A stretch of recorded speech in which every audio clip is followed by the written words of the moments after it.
Trade-offs. That's the name of the game when it comes to this ocarina. Hey everyone, today I'll be reviewing yet another ocarina. This time we're going to be going over the Songbird Harmony Triple. This ocarina is really unique. As I've mentioned in a previous video, there are two main types of multi-chamber ocarinas. The first deals with maximizing your range, and the second deals with adding harmony to your playing. This one does both, but with a trade-off to both. And it does so surprisingly intuitively. You know what else is intuitive? Leaving a like and subscribing to this channel. It's just 2 clicks! The Songbird Harmony is a ceramic triple ocarina in the key of alto C, with 2.5 octaves ranging from A4 to E7, fully chromatic. And that's actually less range than your typical triple ocarina, which is closer to 3 octaves. But this is because of the design, with overlapping notes, which we'll be going over later. The price is usually $249.99, but Songbird doesn't show the price when it's sold out, so I don't know if that's still the price. It might be lower. It comes in a padded Velcro case, and it has a straw fire finish, as you can see, which means it was put into the kiln twice to add the design. You can read more details about the product on its page linked below. Now, let's get into the meat and potatoes of the review. We're gonna start with a full scale going from the lowest note to the highest note. Let's begin.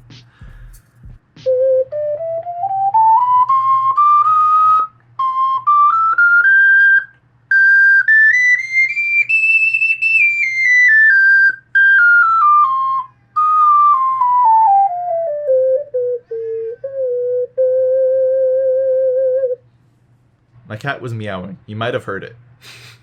Momo doesn't like when I play high notes on the ocarina, which is one reason I'm glad I play the bass in Okabanda. Okay, Momo. Tally-ho. If you noticed when I was playing, when I switched chambers from the first to the second, it actually went down, back to the C.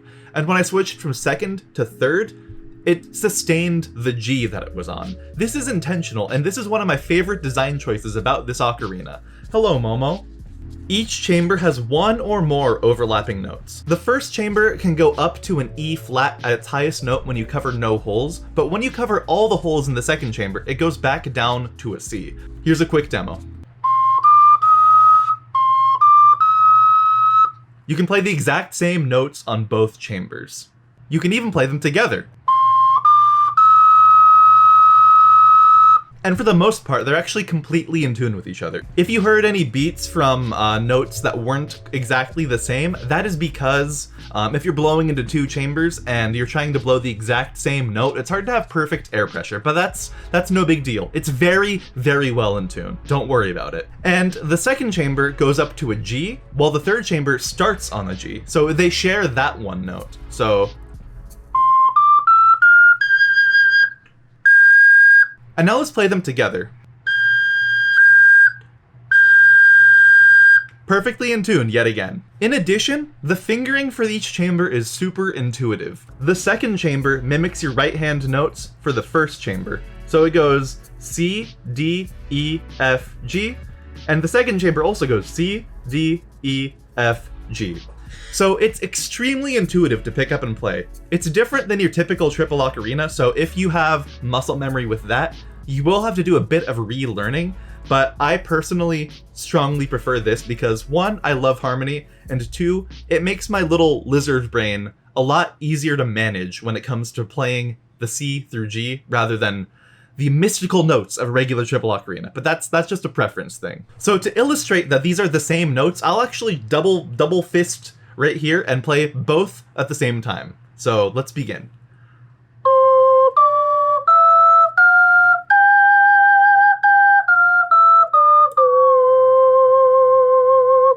You're not meant to play it like that, but you can, and that's proof that it's so intuitive. I love it.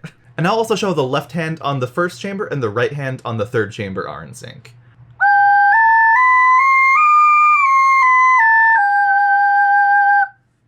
It's so intuitive! But I did have to stick my tongue in the middle chamber so as not to play all 3 at the same time. That's not how you're supposed to play the ocarina, of course, but I'm proving the point that it's really intuitive in how each chamber is designed, and I really appreciate that about this ocarina. Between the bunch of overlapping notes and the intuitive fingering, this makes harmony really, really easy on this ocarina, because you don't need to think as much when you're going to your second chamber, because it's just so intuitive, and the overlapping notes give you a lot of wiggle room to play with. Here's a quick demo.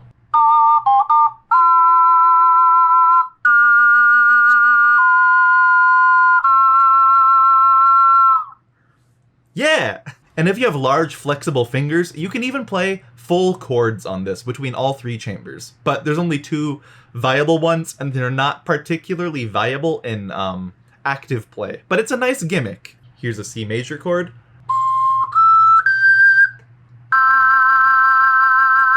And here is a D minor chord.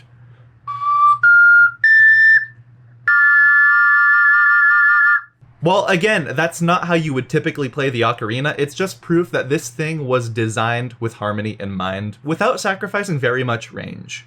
Because of the unique function, there's a lot of unique ways you can use it. For example, you could play a song on the middle chamber and then add a drone lower note on like the root of a chord in the first chamber. So, for example,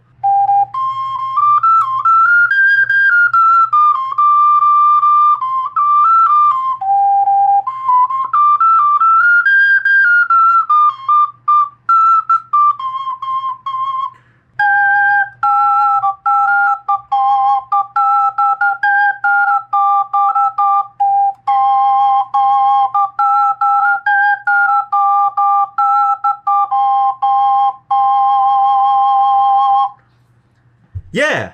I personally equate this ocarina with freedom and creativity. I've owned it for over 5 years now, and while not every harmony that I've attempted on it and not everything that I've tried with it using its really intuitive harmonies, while not everything I've done has worked, I've learned a lot about harmony and grown a lot as a musician thanks to it. So this thing, with a bit of planning, you can make amazing arrangements using this. For example, the very first video on my YouTube channel, that's public, it's a video of myself and 2 other members of Okamanda playing Princess Mononoke, but it's all 3 of us on different multi-chamber ocarinas.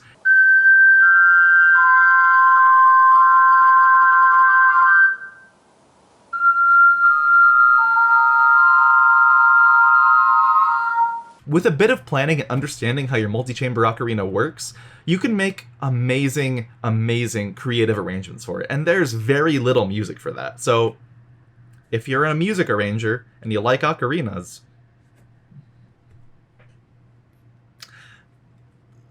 this one, do this one.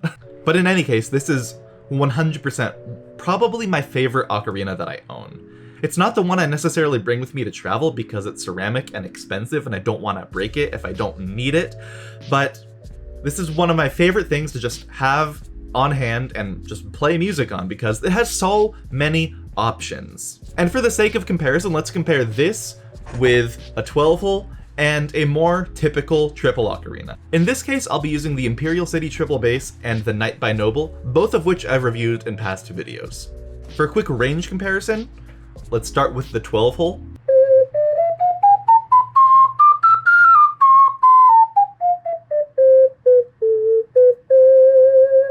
Now let's do the triple bass.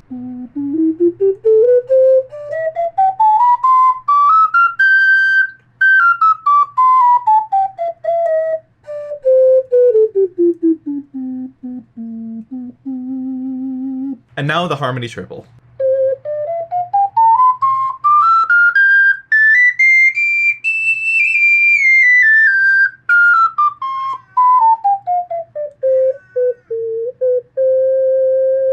So as you can see, the harmony triple has a lot more range than the 12-hole, but it has a substantially lesser range than the typical triple. These are probably my 3 favorite ocarinas, and they all serve very different purposes. I love my plastic 12-hole for risk-free music making, especially while I'm traveling. I love my triple bass for its extreme range and the fact that it's a bass. I love bass ocarinas. And I love the harmony triple because it just has so many creative options for how you play it, due to the fact that it's extra range and really intuitive harmony. This would be the ocarina I enjoy playing most, but I would not give up either of these 2 ocarinas either. So now let's give a final verdict on the Songbird Harmony Triple. So the first metric would be price, and while it is a bit expensive of around $250, It's an amazing instrument, and I think that it is more than worth that amount of money. I was actually lucky enough to get this instrument technically for free, well, for labor. I volunteered with Songbird Ocarina at an anime convention back in 2016, and we were paid in store credit for the ocarinas that were available at the live inventory. I counted how much I was making per hour and the amount of hours I was volunteering, and I realized I would have just enough to get this ocarina. This was the main ocarina I would demo on because I picked it up, I played it, and I loved it. It was so intuitive to figure out its new system and create harmonies with it, and I just could not put it down. But there were only 2 of them, and I could only use my credit on stuff that was available at the live inventory, not the online store. If someone bought this one, I probably still would have spent the money and bought it, even as a broke-ish college student. But luckily, no one took it, and I managed to spend my credit on this little guy. And I'm forever thankful that I didn't have to spend $250 on this ocarina, just many hours of my time. I was enamored with this ocarina then, and I still am now. So now let's go over a few quality metrics. First, ergonomics. It's really easy to hold. The angle of the instrument gives it almost an inline level of straightness on your wrists, which, as someone with kinda sensitive wrists, because I injured them opening a jar once, I find this position to be extremely comfortable, and I have no issues with holding it, playing it for hours on end, or anything. Additionally, there are ribs between each chamber, so it's really easy to tell which chamber you're on just by the bumpiness, and that's also super, super helpful. And last, all the holes on each chamber are perfectly in line, so you are literally never guessing where you have to put your fingers. It's like magic! This is one of my most comfortable ocarinas to play, and it's also very small and very lightweight. Like, I could fit this into my jeans pocket if it were absolutely necessary. I wouldn't recommend it, but I can. Even the thumb hole for the 3rd chamber just fits super ergonomically. Like, you grab the instrument, and it's like, oh, that's the thumb hole. Like, it's exactly where it should be, and I love it! When it comes to ergonomics, I give this pretty much a perfect score. Alright, on to aesthetic. This ocarina, it is so pretty. Like, the Strawfire design just really looks good, and because it was Strawfired, it actually kind of smells nice. Like, call me weird, but, like, this ocarina just smells really good. Don't judge me. There's also a non-intrusive spot for a neck strap, but it does not have one by default. As someone who never drops his ocarina, I'm glad that they don't impose a neck strap, but I'm really glad that you can have the option to add one. Last, let's go to tone. This ocarina is probably one of my favorites when it comes to tone. It's super easy to play, and many multi-chamber ocarinas, when you switch from like chamber 1 to chamber 2 or chamber 2 to chamber 3, the tone quality of the ocarina might change a little bit. It might sound like a different instrument. Whereas with this one, it totally sounds like the same instrument. Like, if I play a C on the 1st chamber and the same C on the 2nd chamber, that's 2 notes, but it sounds like one because it's so well tuned with itself. Both in terms of actual tuning by hertz and by the quality of the tone. It's extremely consistent, and while this is a triple ocarina, it sounds like one continuous instrument that just happens to be able to play 2 or 3 notes at the same time. In conclusion, would I recommend it? I've given it such a glowing review thus far that it sounds like I should recommend it for everyone, but actually, it depends on who I'd recommend it to. I would not recommend this to a beginner, and I would not recommend this to someone who has never played a multi-chamber ocarina before. It's my personal favorite, but that's because it's kind of like it was made to be my favorite ocarina. I love having both range and the ability to play harmony. But some people will prefer a more typical triple ocarina because they really want to maximize their range, and that's okay. Who exactly would I recommend this for? I would recommend this to someone who, 1, loves multi-chamber ocarinas, loves playing them, and loves all their functions, both range and harmony. And it would also need to be someone who doesn't mind sacrificing, like, the 3rd chamber of their triple ocarina, because this pretty much has the range of a double ocarina despite being a triple ocarina. So it's a trade-off between range and ability to play harmony. You're sacrificing half an octave of range compared to your typical triple ocarina, but most songs for a solo instrument, any solo instrument, would not take advantage of the full range of a triple ocarina. Some do, and it's amazing seeing people perform those pieces, but most don't. So you're not really restricted in what music you can play if you have a limited range with this compared to a typical triple ocarina. Basically, if you really love harmony and don't mind the fact that you're losing half an octave of range, this is the ocarina for you. It might be your new favorite ocarina. Sure was mine. If you're curious about the Songbird Harmony Triple, I really hope this video helps you decide whether it's right for you. I love this ocarina, but it's definitely not for everyone. And remember, leave a like and comment if you enjoyed the video, since that really helps me out a ton and I love to see what you guys think. And of course, subscribe for more. Thanks again for watching, and I'll see you next time. Bye!